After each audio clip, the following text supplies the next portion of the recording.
দীর্ঘ এক যুগ ধরে শিকলবন্দি জীবন কাটানো মেরাজ আলীকে নিয়ে একাত্তর টেলিভিশনের সংবাদ প্রচারের পর বিষয়টি নজরে আসে সিরাজগঞ্জ জেলা প্রশাসনের। এবার জেলা প্রশাসকের নির্দেশে উল্লাপাড়া উপজেলা সমাজসেবা কর্মকর্তার একটি দল ছুটে যায় মেরাজের বাড়িতে। এক যুগ ধরে চলা বন্দিদশার অবসান ঘটিয়ে মেরাজকে সুস্থ করে তোলার দায়িত্ব নিয়েছে সরকারি কর্তৃপক্ষ।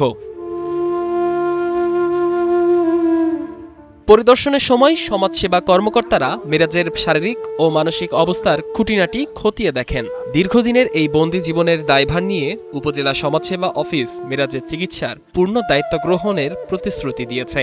সরকারি এমন উদ্যোগ পরিবারটির জন্য এক বড় স্বস্তি। একাত্তর টেলিভিশনের সংবাদ প্রচারের পর থেকে আমি এখানে আসার চেষ্টা করি এবং আজকে আসি। আসার পরে দেখলাম মেরাজ সে ভালো স্টুডেন্ট ছিল, কোনো এক কারণে সে তার মাথায় একটু সমস্যা হয়ে যায়। তাকে কোনো প্রকারের চিকিৎসা সহায়তা যদি লাগে তাদের আমরা চিকিৎসা সহায়তা করব। সরকারি এই উদ্যোগে স্বস্তি ফিরেছে মেরাজের পরিবার ও এলাকাবাসীর মধ্যে।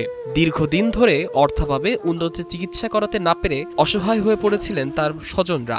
মেরাজের বাবা বলেছেন, সরকার চিকিৎসার দায়িত্ব নিলে তার ছেলের বন্দি জীবন থেকে মুক্তি পাবে। আমরা দয়া করে চিকিৎসার ব্যবস্থা করে রাজি। উনিরা আগে আসছিল, আসছে, আসাতে খুশি আছে। উনি বলছে আমাদের ছেলেটা চিকিৎসার কথা, আমি খুশি আছি। তাছাড়া আমার অর্থ সম্পদ নেই চিকিৎসা করার জন্য। পরিবার ও স্থানীয়দের প্রত্যাশা, দ্রুত চিকিৎসা শুরু হলে একসময় মেধাবী ছাত্র মেরাজ আলী আবারও স্বাভাবিক জীবনে ফিরে আসতে পারবেন। একই সঙ্গে তারা তার পুনর্বাসনের দাবি জানিয়েছেন। 10-12 বছর ধরে এরকম হয়েছে, মানে আগে স্টুডেন্ট ছিল, লেখাপড়া করতে করতে একদিন থেকে ওই 10-12 বছর পর থেকে এরকম শুরু হয়েছে, মাথায় মেন্টালি প্রবলেম। একাত্তর টেলিভিশনের সূত্র ধরে প্রশাসনের এই দ্রুত উদ্যোগ মেরাজের পরিবারে ফিরিয়ে এনেছে নতুন জীবনের স্বপ্ন।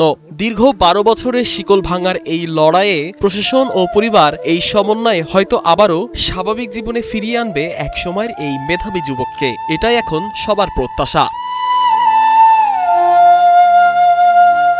সাদমান ইসলাম, একাত্তর।